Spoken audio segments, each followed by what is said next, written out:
중국의 전기자동차 배터리 시장 판도가 요동치고 있습니다. 중국 정부가 자국 기업에게만 지급하던 보조금의 규모를 축소하면서 비아디가 LG화학에 배터리 3강의 자리를 내주더니 이번엔 중국 전기차 배터리 시장에서 한때 3위를 기록했던 기업이 파산했습니다.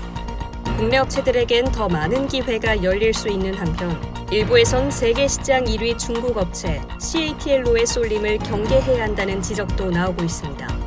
23일 중국 중앙TV 인터넷판에 따르면 옵티멈 나노에너지는 최근 선전시 법원에 파산 및 법인 청산을 신청했습니다. 옵티멈 나노에너지는 중국에서 전기차용 배터리의 상용화에 성공한 선두업체 중 하나였습니다. 지난 2015년 중국 시장 점유율이 26.6%에 달하는 등 2017년까지 꾸준히 3위권을 유지해왔던 곳입니다. 그러나 지난해부터 자금 부족을 이유로 생산 중단에 나서는 등 위태로운 모습을 보였는데요. 부채만 총 197억 위안 규모에 달하는 것으로 알려졌습니다. 사업의 덩치를 키웠지만 신기술 개발에는 미흡해 경쟁력을 잃었다는 해석이 현지에서 나오고 있습니다. 이번 옵티멈 나노에너지의 파산은 중국 정부가 의도했던 자국 전기차 시장 구조조정의 신호탄으로 해석할 수 있습니다. 중국 정부는 자국 전기차 산업 육성을 위해 수년간 막대한 보조금을 지급해 시장을 키워왔죠. 경쟁력이 없는 전기차 및 배터리 업체들이 난립하며 시장이 과열 조짐을 보이는 게 당연했습니다. 이에 올해 6월부터 보조금 액수를 크게 줄이고 내년 말엔 완전히 없앨 계획을 내놨고 자연스럽게 배터리 업체들의 숫자도 감소 추세를 보이고 있습니다. 2017년까지 155곳에 이르던 중국 내 배터리 업체는 2018년 105개로 줄었고 최근엔 다시 80여 개로 감소했습니다.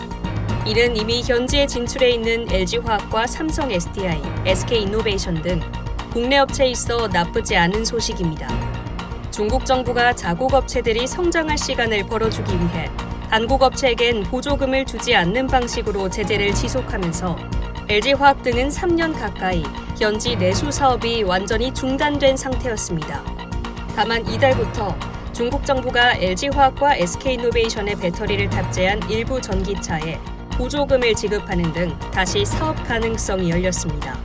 중국 업체들에 대한 노골적인 밀어주기가 마무리되고 숫자도 줄어들면 한국 업체들은 중국 내수 시장에서 다시 경쟁력을 회복할 여건이 만들어집니다. LG화학과 SK이노베이션은 보조금 지급이 중단된 상황에서도 신규 공장을 건설하는 등 중국의 대규모 투자를 지속해왔습니다. 다만 글로벌 선도 전기차 배터리 업체로 떠오른 CATL로의 쏠림은 경계해야 한다는 지적입니다. 중국 정부가 방향만 약간 틀었을 뿐 경쟁력 있는 배터리 업체에 더 많이 지원하면서 한국 업체들을 배제할 가능성도 있기 때문입니다. 시장조사 업체 SNE 리서치에 따르면 지난 10월까지 LG화학의 누적 배터리 사용량은 10.1기가와트시로 집계됐고 점유율은 11.3%로 중국 CATL과 일본 파나소닉에 이어 3위를 기록했습니다.